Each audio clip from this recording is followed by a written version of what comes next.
So you started going out, you started approaching people, you started getting into interactions, you know how to build some attraction, and now you started getting numbers. But now the problem is you don't know what to do of the numbers. You know you want to text them, but how much do you wait? What do you text them? And even if you text them, what are you supposed to do after that when you ask her out on a date? And you might be setting up some dates and you might be finding out they flake on the day of the date. And then you got to reschedule, or maybe you don't reschedule, and then they lose interest as well because of texting. And all of these things we're going to be discussing in today's video. So let's go.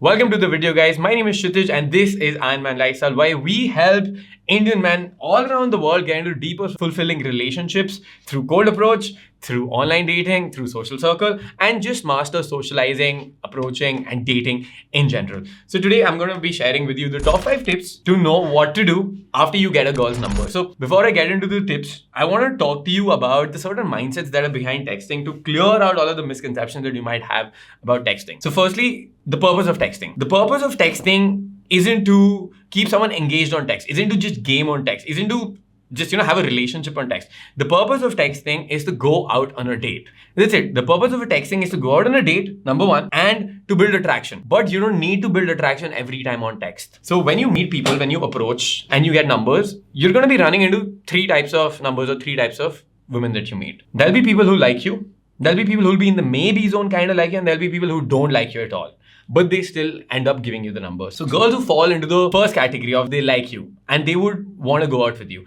So no matter how much you fuck up your texting, like you have to really fuck up your texting to really spoil that date. So if your interaction goes well, the number one purpose is for you to get solid numbers and solid interactions for you to go out on date, turning those numbers into dates is the interaction that you've had, the approach that you made in person needs to be so fucking solid. And that is going to depend, and like how good your approach is what will define if the girl likes you or not. Okay, so if your approach is great and she likes you, she's going to be falling into the category that she wants to meet you again, and that's completely fine. In this case, you don't need text game at all. You can just text normally. Don't worry about these things too much. So text game is not going to be helpful here. Second category, let's go to the girls who don't like you at all, the no category.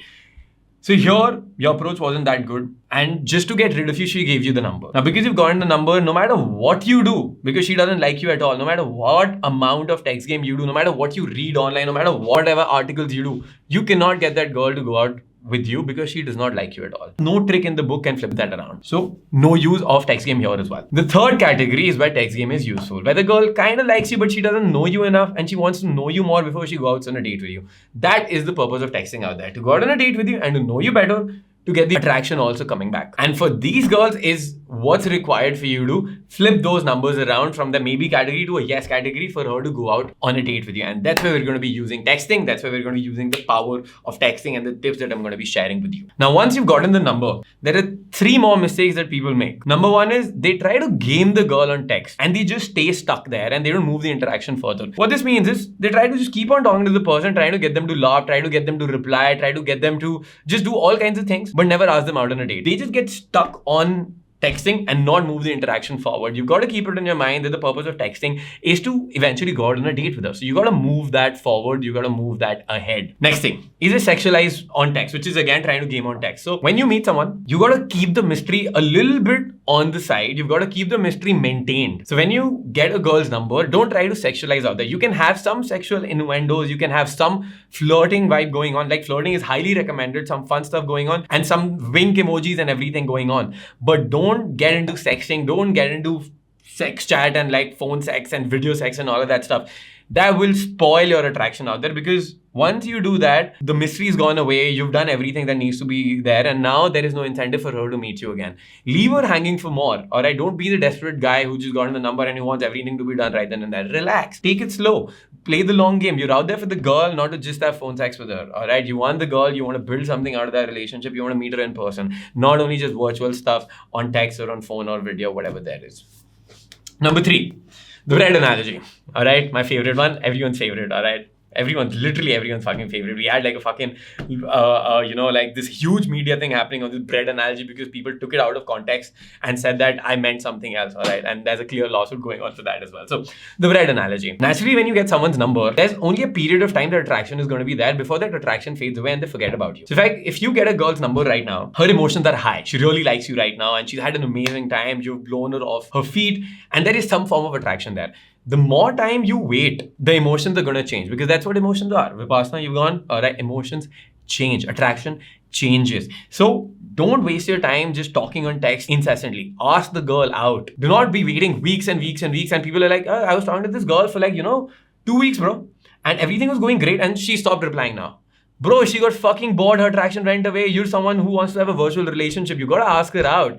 And keep this in mind. The bread analogy. The bread. Alright, let's see the bread. The bread equals the attraction, not the girl. Clearing it out again. Anybody who wants to create a scandal again, do not do that. Alright? Don't do that. So, the bread expires in 4 days. Your attraction that you have with the girl, that's gonna fade away in 4 days. Again, clearing it out, I am not saying the girl will expire in 4 days or the number will expire or something else will expire. I'm saying the attraction will fade away in 4 days. So using analogies is important. It gets the idea to stick. All right, that's why people use analogies. Okay, the comparisons are out there so that people use analogies and they can and these ideas stick. Okay, so just a side note. So when you get a girl's number and you're texting her, make sure you ask her out within the next 4 days. Make sure you set up the date within the next 4 days. Alright, so if I meet a girl on Monday, I'm going to try to set the date on a Wednesday or a Thursday. If that's not possible, then the Friday. The earlier it is, the better because emotions change, attraction is going to change. If I meet her on a Friday, I'm going to try to set the date for Saturday or Sunday. Super important for you to do that. So keep these things in mind and make sure you're not making these mistakes. First thing you got to keep in mind is there are these rules about you got to wait 72 hours before you text the girl. Barney Stinson ka rule hai, and I've read the Bro Code. Alright, I've read that book and also How I Met Your Mother, and people have different kinds of rules. Gotta wait for 2 days or 3 days or 4 days and make her, waiting and everything. Balls. Fucking bullshit. Alright? Referring back the bread analogy. If you wait for 3 days, she's gonna forget you by that time. Do not make these stupid mistakes and don't have these gamey tactics or all these things. Out here, keep it simple. Alright? Keep it binary. You like the girl, you text her. You got a number, text her. Simply done. You get the girl's number as soon as you reach home or when she reaches home, text her and then talk and try to set up a date. So, 5 tips. Number 1, remind her what she's missing you. That's the purpose of texting. When you text her, remind her of what she's missing. Remind her of why she gave you the number in the first place. So the vibe that you had with her, maybe you were a lot of fun, you were funny, you flirted with her, you teased her. When you're texting, get into the flirty vibe and everything again, get her laughing and get those emotions high first, all right? Before you ask her out on a date, get those emotions high, get that back and forth banter going on, which will remind her of what she's missing, of why she should see you again and why she gave you the number in the first place. So that reconfirms her decision to give you the number and not regret it later on that, why did I give this guy the number? He's so creepy. So that's why your texting is going to help. Number 2 is going to be when you text her, your first text, it's very helpful to use callback humor. So whatever you're talking to the girl about in the interaction, if you can do a callback humor on that. Okay, so let's say you're talking to a girl and you find out that she's a fashion stylist. Okay, so when you text her, you can be like, what's my favorite fashion stylist up to? Okay, it's like, hey there, fashion stylist, or like, hey there, Donatella Versace.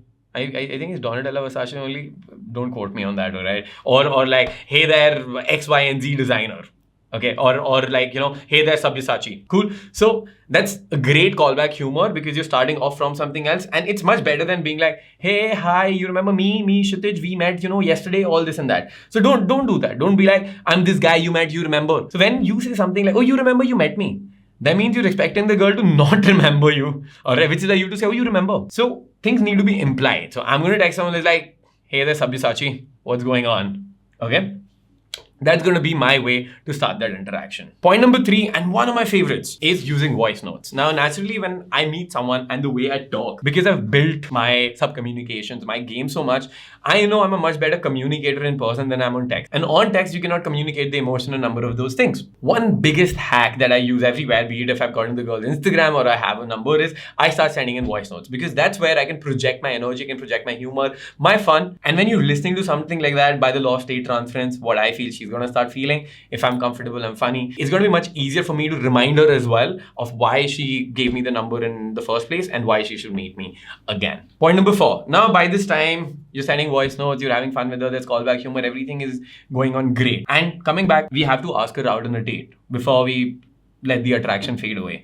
So here what you need to do is, once you're at that high point where there's back and forth texting going on, there's a lot of ha-has going on, she's replying to messages which is not just one word replies, you're sending voice notes and she's not taking too much time to reply. Like there's just like back and forth flow happening. The pinging, the text pinging is going on. Oh, created a new term. So that text pinging part is there. Once it's there, at that high point, I want you to close. Close means I want you to ask for the date. So that's where you ask her like, let's hang out on Thursday. Let's meet up. And that's the time where she's more likely to say yes as well, because now she's having a great time with you. Of course, she wants to meet you. If their back and forth banter is not going, if the fun's not going, and you ask her out, that's sort of very premature, and she's not in that state to say yes. So it's not about you just asking someone and them saying yes, but it's more about making them want to say yes. So you create that high point with all of these things, and then at that high point, you ask her out, and you'll be more likely to say yes. Point number 5, make it very easy for her to say yes. How you do this is, you make sure that it's not a big deal for her when she's coming out to meet you. Number 1 out here is, don't make the date to be like, let's go grab coffee or let's go do something XYZ, which just clearly states that you're going on such a big date kind of thing. All right. Like arranged marriage stuff happens on like coffee and everything, right? So you don't want that much commitment. You want it to be something chill and something more fun. Something like, let's go out, let's have a golgappe eating competition, let's have tacos, let's have a taco eating competition, let's go get some chai, let's go get some, I'm going to make you have this amazing thing out there, or let's hang out, let's get a couple of drinks, whatever it is out there, but make sure it's chill and more fun. So it's more easy for her to say yes, it does not involve a lot of investment, and she can leave early as well. Something like dinner, like a fancy romantic dinner date. Never use the word like I want to take you out on a fancy romantic dinner date. Never ever do that. How I text is like, yo, let's hang out.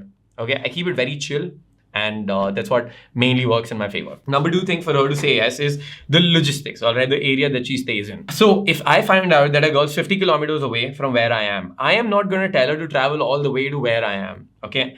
I will try to meet at a midpoint, or maybe go nearer towards her place if she's more likely to not say yes to it at all, and if she's really worth it. So that'll be much easier for her to say yes, rather than being like, oh, you gotta come where I am. If I stay in South Delhi, all right, and someone stays completely North Delhi, I'm not going to tell them to come down to South Delhi. I'm going to tell them to meet me at Khan Market or around Connaught Place, which is central and much more closer for the both of us. Unless she's fine coming to South Delhi, because most of the people want to come to South Delhi and there are better malls out here, there's just better things out here and you just have more fun, and that's where most of the people have their friends as well. Then it's completely fine. But usually I'm not going to fight her on that part, you come here, I'm going to come there. We're going to decide a midpoint or center point, and that's where we're going to be meeting.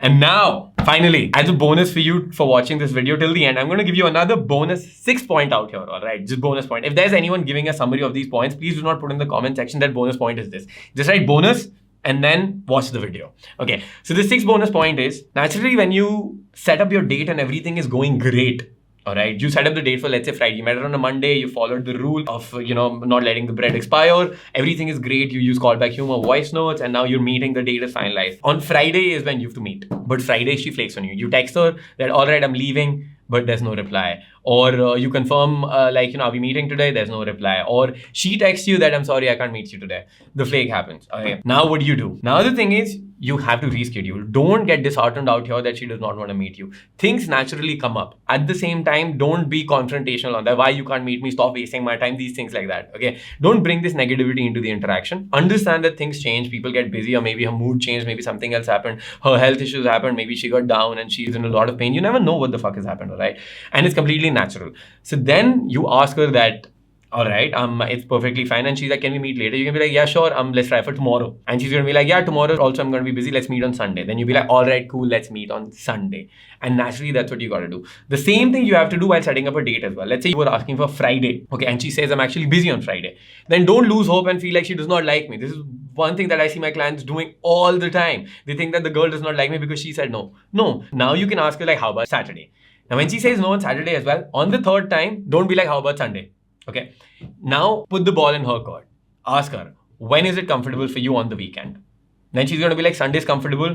Then be like, 7 p.m. She's like, no, 6 p.m. It's like, all right, cool, 6 p.m. is fine. Or if you're busy on 6, be like, can we do 8 p.m.? She's like, yeah, sure, let's do 8 or 4 or whatever it is. The back and forth of figuring out the logistics will be going on at that point in time. And that's completely fine for you. I hope you like the video. If you want to know more and you want to work with me in person, with me helping you out with your dating life, you want to get coached by me, you want me to help you out with your texting, you want me to get into your texting, see how your texts are and improve on that and just reduce this flake ratio for you if you're going out and you're getting a lot of numbers or whatever, or you need help with text game, I've got a 12-week mentoring program where me and my team of coaches are going to help you out, keeping you accountable, helping you out with your texting, your social game, your social circle, your online dating, your cold approach, everything. Multiple Q&A sessions are going to be there, live role play sessions with me to work on your verbal game and your text game and review your fashion, grooming, everything. You can schedule a call with us to find out more about it and how we can get you to your dream life in the next 90 days. Go to ironmanlifestyle.co/coaching or click on the link below in the description box and just schedule your free call with us. I will talk to you soon. This is Kshitij signing off. Make sure you hit the subscribe button, you spank it, smash it, demolish it, and I'll see you soon.